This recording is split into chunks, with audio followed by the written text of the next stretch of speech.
Pinapanatili ng TNT tropang 5G, na buhay ang kanilang pangarap sa Grand Slam, na nagpilit sa San Miguel Beermen sa Game 6, pagkatapos ng isang mahalagang pagganap sa Game 5 ng PBA Philippine Cup Finals. Itinanggi ng TNT tropang 5G, ang plano ng San Miguel Beermen na kampyonato sa Game 5, na pinalawig ang kanilang Best of 7 series.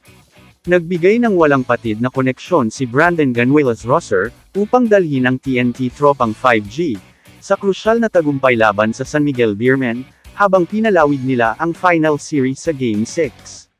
Pinuri ni TNT tropang 5G head coach Vincent Chot Reyes, ang kanyang mga manlalaro sa kanilang katatagan, at hinamon silang patuloy na lumaban sa kanilang pag-asa, sa PBA Grand Slam.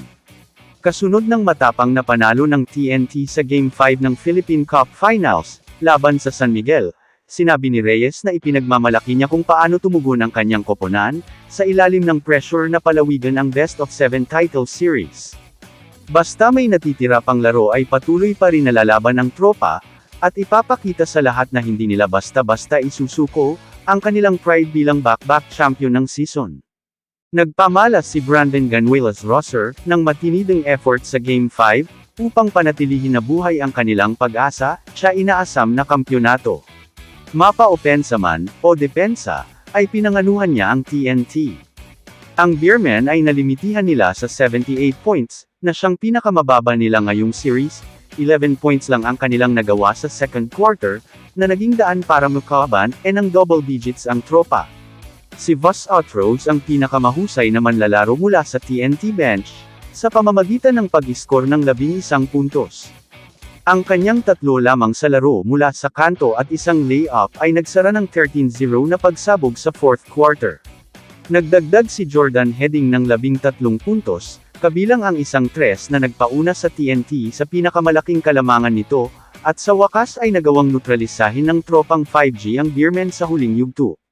Lumilitaw na patungo sa isang malakas na comeback ang San Miguel, nang magawa ni Cruz na hatiin ang puwang sa siyam, may 3 minuto ang nalalabi sa laro, ngunit nalagpasan ng TNT ang unos kung saan ibinagsak ni Pogoy at Ana, ang mga basket upang mapataas ang kalamangan pabalik sa 13 puntos.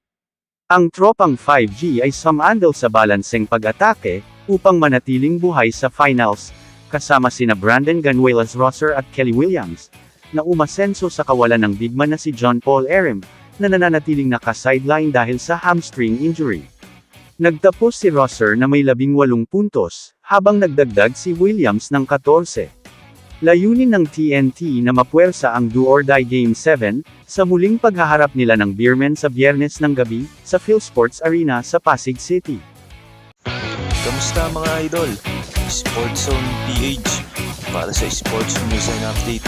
Kung bago ka pa lamang dito sa channel ko, pindutin mo na ang subscribe button at notification bell para lagi kang update sa mga sports news.